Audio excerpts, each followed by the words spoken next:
Commander Vex Tai of the Hegemony's Third Fleet had seen many things in his 200 cycles of service. He had witnessed the fall of the Korthak Empire, observed the glassing of 17 rebellious worlds, and personally executed 300 prisoners of war. But nothing, absolutely nothing, had prepared him for the sight of a single human standing in the middle of his flagship's command deck, holding what appeared to be a piece of scrap metal. "This is your champion." Vex Tai's mandibles clicked in what his species considered laughter. The sound echoed through the bridge, picked up by his officers who found the situation equally amusing. "The great and terrible humans send us this?" The human female stood barely 5.5 feet tall. Her brown hair was tied back in a simple knot, and her clothing consisted of what the Hegemony database classified as primitive textile weaving.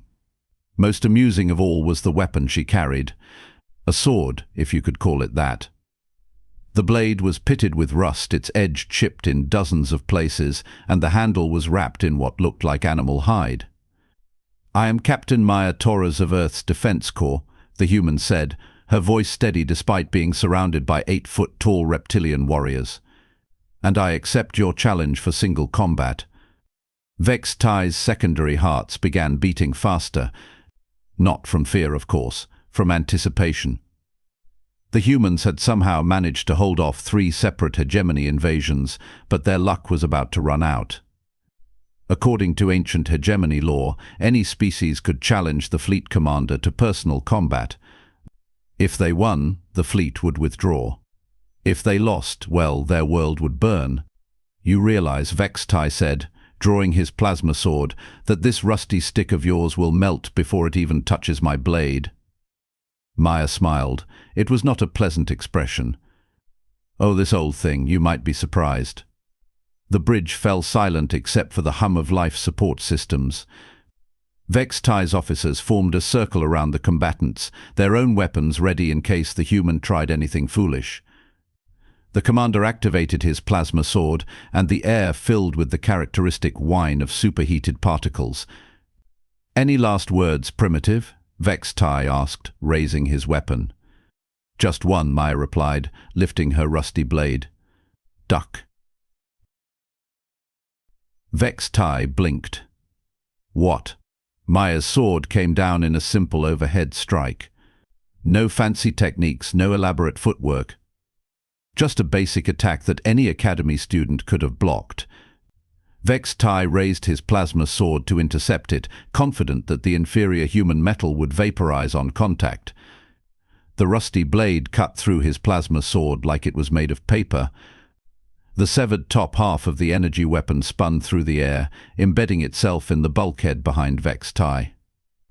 The commander stared at his now useless hilt in shock. Around the bridge, weapons clicked as his officers raised their guns. "Nobody move," Maya said calmly, pressing the tip of her blade against Vex Tai's throat. The metal, which had looked so dull and corroded moments before, now seemed to shimmer with an inner light. Single combat means single combat. Anyone who interferes gets to explain to their families why their fleet admiral died of stupidity. Vex Tai's throat sac pulsed rapidly. "Impossible.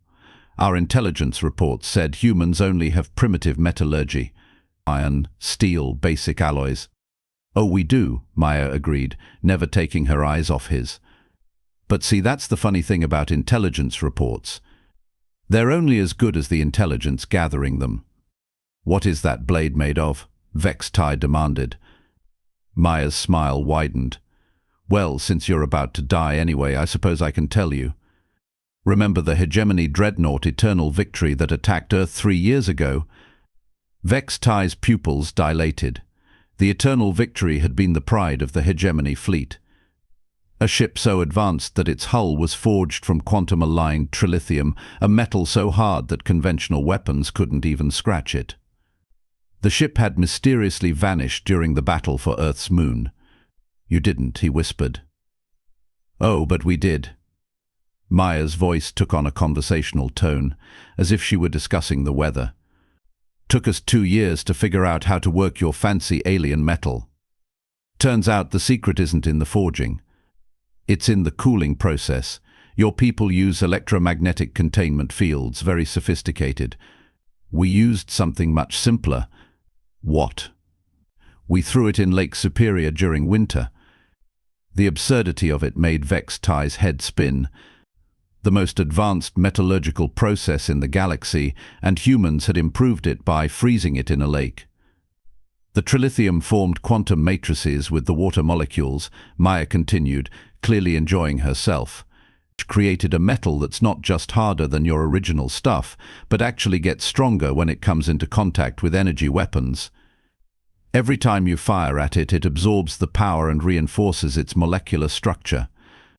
Vex Tai felt his legs give out. He collapsed to his knees, the human's blade following his movement to maintain contact with his throat. But it looks like scrap metal. That was my idea, Maya said proudly. I figured if we're going to have a weapon that can cut through anything in the galaxy, we might as well make sure nobody knows about it until it's too late. A little iron oxide spray, some careful scratching and voila. Instant underestimation. The bridge was so quiet that Vex Tai could hear his own breathing. His officers stood frozen, unsure whether to intervene or flee. The human had just revealed that Earth possessed weapons technology that made the hegemony's finest equipment look like children's toys. "How many of these weapons do you have?" he asked. "Just this one," Maya admitted. "Turns out your dreadnought's hull only had enough material for a single blade. But then again, it only takes one, doesn't it?" Vex Tai's mind raced. If the humans could do this with one captured ship, what could they do with an entire fleet? His third stomach clenched at the implications. Of course. Maya continued, "We did keep the ship's main cannon. Took us a while to reverse engineer it, but now we've got it mounted on Earth's orbital defense platform. Funny thing about quantum trilithium.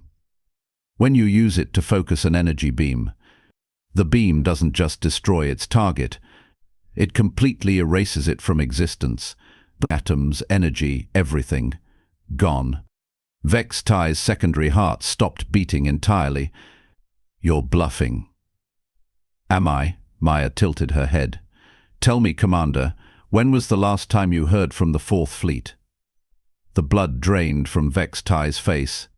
The Fourth Fleet had been sent to probe Earth's defenses 2 months ago. They had simply disappeared. No distress signals, no wreckage, nothing. The Hegemony High Command had assumed they had encountered some kind of spatial anomaly. "You erased an entire fleet," he whispered. 12 ships, Maya confirmed. Took about 30 seconds. We would have done it faster, but we had to charge the weapon first. Solar panels, you know. Very environmentally friendly. The implications hit Vex Tai like a physical blow. The humans hadn't just defeated a hegemony fleet. They had deleted it from reality using technology they had reverse-engineered from captured ships. And they had done it all while maintaining the illusion that they were a primitive, barely space-capable species. "Why are you telling me this?" he asked. "Because," Maya said. "I want you to go back to your high command and deliver a message. Earth is under our protection. Any hegemony ship that enters our system will be erased. Any planet that supports an attack on Earth will be erased. Any species that allies with the hegemony against us will be erased. Are we clear?" Vex Tai nodded frantically, crystal clear. "Good." Maya stepped back, lowering her blade. "Oh, and Commander, next time you want to invade someone, maybe don't leave your most advanced warship where they can salvage it. Just a friendly suggestion." The bridge erupted in chaos as Vex Tai's officers realized the combat was over. Some were shouting orders to arrest the human, others were backing toward the exits. Vex Tai himself remained on his knees, staring at the rusty blade that had just redefined the balance of power in the galaxy. "Wait," he called out as Maya turned to leave. "How do we know you won't use these weapons against innocent worlds?" Maya paused at the bridge entrance. "Because, Commander, we're human. We don't erase entire species just because we can. We only do it when someone tries to erase us first." With that, she walked out, leaving behind a bridge full of terrified aliens and one very shaken fleet commander. Vex Tai slowly got to his feet, his mind already composing the report he would have to send to High Command. A report that would change everything the hegemony thought they knew about humanity. As the human transport ship undocked from his flagship and headed back toward Earth, Vex Tai found himself laughing. Not the clicking laughter of amusement, but the high-pitched warble of hysteria. The hegemony had been preparing to exterminate what they thought was a primitive species. Instead, they had been poking a sleeping giant with technology that made their own look like stone knives and bearskins. "Sir," his second-in-command approached cautiously. "Your orders?" Vex Tai looked at the view screen, where Earth hung like a blue jewel against the black of space. Somewhere on that planet, humans were probably going about their daily lives, completely unaware that their species had just become the most feared power in the galaxy. All thanks to one woman with a rusty sword that wasn't rusty at all. "Set course for hegemony space," he ordered. "Maximum speed." "Sir, we could still bombard the planet from orbit." "The human only has one of those weapons." Vex Tai turned to stare at his subordinate, Sub-Commander Krell. "Did you not hear what she just told us? They can erase entire fleets from existence. They turned our most advanced hull material into something even better using nothing but cold water. They've been pretending to be primitive while building weapons that could end our civilization." He gestured toward the view screen. "And you want to attack them?" Krell's mandibles drooped. "When you put it that way." "Exactly." Vex Tai settled into his command chair, feeling every one of his 200 cycles. "Besides, there's something else that worries me even more than their weapons."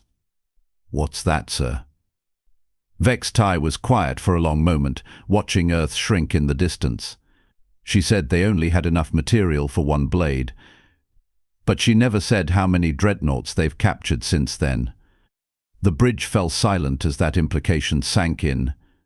Somewhere in the hegemony fleet records were reports of missing ships, vessels that had vanished without a trace near human space. Everyone had assumed they were lost to navigation errors or mechanical failures. Now they knew better.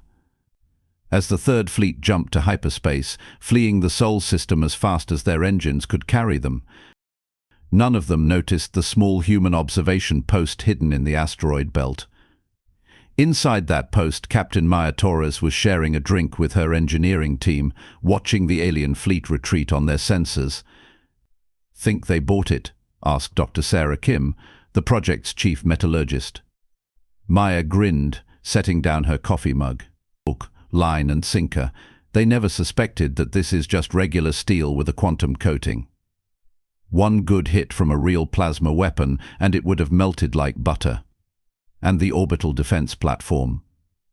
"Oh, that's real enough," Maya admitted. "But it can only fire once every 6 months, and it takes the entire power grid of North America to charge it. Good thing they didn't call our bluff." Dr. Kim laughed. "So what happens when they come back with a bigger fleet?" Maya picked up her sword, examining the carefully applied rust coating that had fooled an entire alien armada. "Then we'll have to get creative." Again, outside their window, space was quiet and peaceful, but somewhere in the galaxy the word was already spreading. Humanity was not what they seemed, and that rusty blade was just the beginning.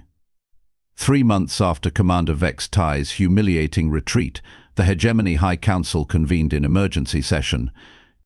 The massive chamber on Corvaxis Prime buzzed with nervous energy as representatives from 47 species gathered to discuss what they were now calling the human problem. Supreme Chancellor Thyxexara, a towering insectoid with crystalline wing casings, called the assembly to order with a sharp crack of her mandibles. "We are here to address the threat posed by the species from Sol 3. Commander Vex Tai, present your report." Vex Tai stood at the center of the chamber, feeling the weight of thousands of eyes upon him. His account of the encounter with Maya Torres had been dismissed by many as cowardice or fabrication. Today he would prove them wrong. "Honored Council," he began, "I stand before you not as a defeated commander, but as the sole witness to humanity's true capabilities. What I witnessed aboard my flagship changes everything we thought we knew about warfare. A chorus of skeptical chirps and growls filled the chamber. Senator Korth of the militant caste rose from his perch. You claim a single human with a primitive blade defeated you in combat. Yet our intelligence indicates their metallurgy is centuries behind ours. That, Senator, is precisely the problem, Vex Tai replied. Our intelligence is wrong. Catastrophically wrong. He activated a holoprojector, displaying the molecular analysis his science team had managed to conduct on residual particles from Maya's blade. The results sent murmurs of disbelief through the assembly. This metal signature is impossible, declared Chief Scientist Rex Nall. It shows quantum-bonded trilithium matrices that our finest engineers couldn't replicate in 100 cycles. Yet somehow, Vex Tai said grimly, they created it using frozen water. The chamber erupted in debate. Half the delegates insisted the readings were fabricated. The other half demanded immediate military action before humanity could spread this technology to other species. Supreme Chancellor Thyxera raised her primary arms for silence. What does High Command recommend?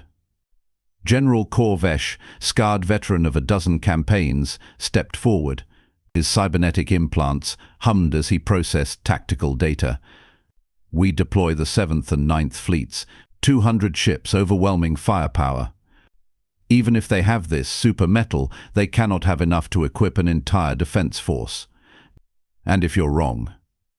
Vex Tai asked. Then we glass the planet from maximum range and be done with it, Korvesh replied coldly.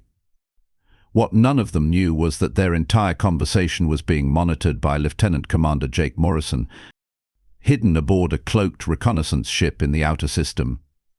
The vessel, constructed from salvaged alien stealth technology, had been observing hegemony movements for weeks. Phoenix Base, this is Blackbird, Jake whispered into his comm unit. The lizards are planning something big. 200 ships, inbound to Sol system within the month. Back on Earth, Maya Torres sat in the Pentagon briefing room, listening to Jake's report with growing concern. Around the table sat the finest military minds humanity had to offer, all trying to solve an impossible equation. We can't fight 200 ships, Admiral Patricia Walsh said bluntly. Our orbital platform can take out maybe 12 before it needs to recharge. That leaves us facing down nearly 200 enemy vessels with conventional weapons. What about more quantum blades? Suggested General Robert Park. Maya shook her head. We've only managed to create 6 more since the Vex Tai incident. Even if we could get close enough to board their ships, we'd be outnumbered 1,000 to 1. Dr. Kim leaned forward. Actually, I've been working on something that might help. Remember how Maya's blade absorbed energy from that plasma sword? Yeah, Maya replied. So? Well, what if we could scale that up? Way up. Dr. Kim activated the room's holographic display, showing a schematic that made everyone's eyes widen. I call it Project Mirror Shield. We take the quantum coating technology and apply it to a massive orbital array. Instead of absorbing weapon energy into the metal matrix, we reflect it back at the attackers. That's brilliant, Admiral Walsh breathed. How long to construct it? 3 weeks, if we work around the clock and strip components from every satellite we have. Maya grinned. Do it. And, Sarah? Make sure it looks like complete junk from the outside.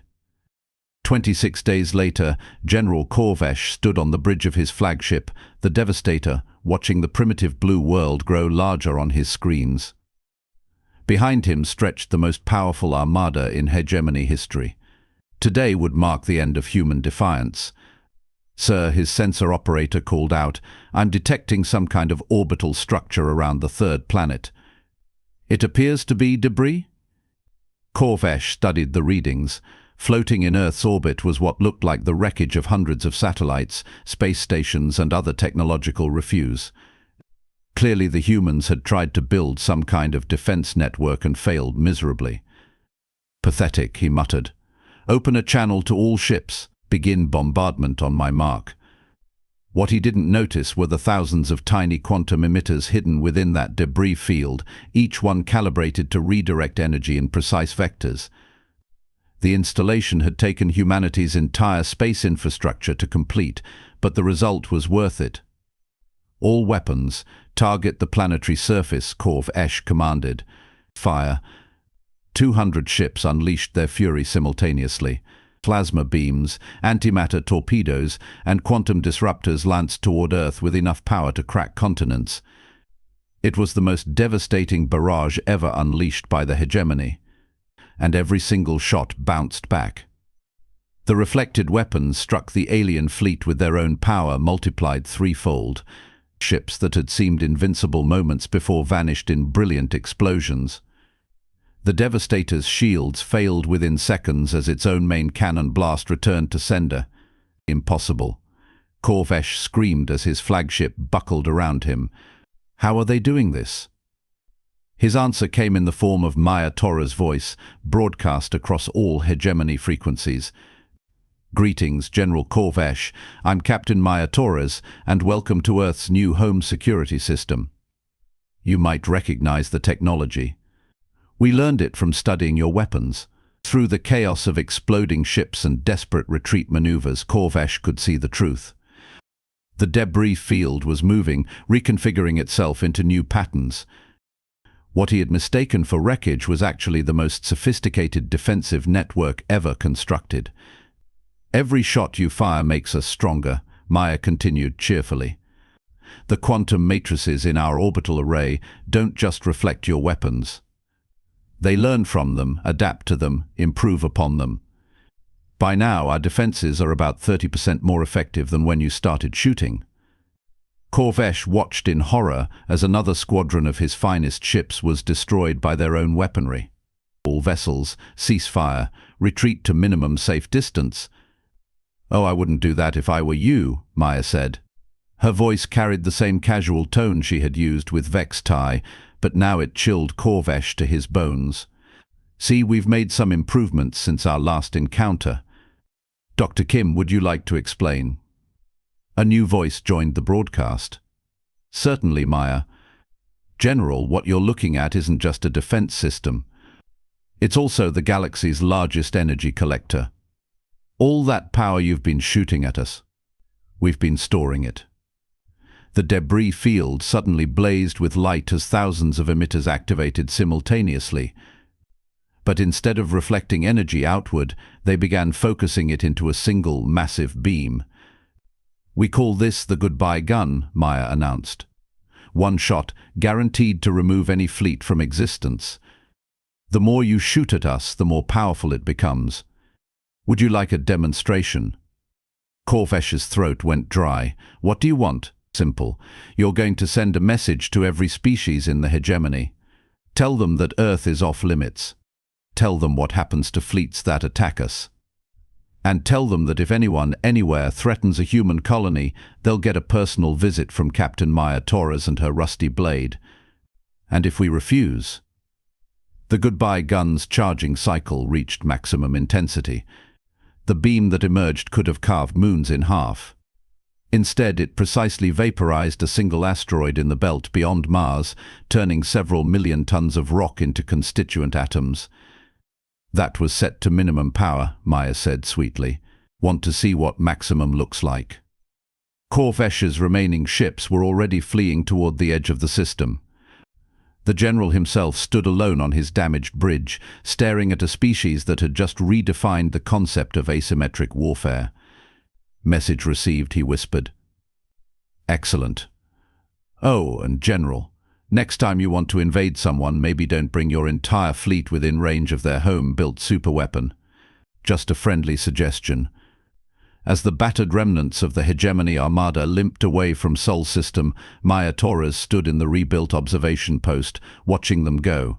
Around her, the engineering team was already at work on their next project. Think they'll be back? Dr. Kim asked. Maya examined her blade, still disguised as a piece of rusted scrap metal. Probably not. But if they are, we'll be ready. What's next on the agenda? Well, Maya said with a grin, I've been thinking about those hegemony shipyards in the Vega system. Lot of good salvage just sitting there, unguarded. And we're going to need more material if we want to expand our little defensive network to protect the colonies. Dr. Kim laughed. You mean we're going salvaging? Oh no, Maya replied, her smile widening. We're going shopping. With a very persuasive credit card. She held up her blade, and for just a moment the quantum coating flickered, revealing the incredible technology hidden beneath its humble exterior. 6 months later, Commander Vex Tai sat in his retirement quarters on a peaceful garden world, writing his memoirs. The chapter he was working on was titled Why I Quit the Military and Became a Farmer. His personal communicator chimed with an incoming message. The sender was listed as M. Torres, Earth Diplomatic Corps. Hello, Commander, the message read. I hope retirement is treating you well. I wanted to let you know that Earth is opening formal diplomatic relations with several former hegemony worlds. We're offering protection agreements, technology sharing, and mutual defense treaties. Turns out, a lot of species were only with the hegemony because they were afraid of being conquered. Vex Tai chuckled, remembering the terrified young officer who had once commanded a mighty fleet. The message continued, I thought you might like to know that your old flagship, the Retribution, has been converted into a mobile hospital ship.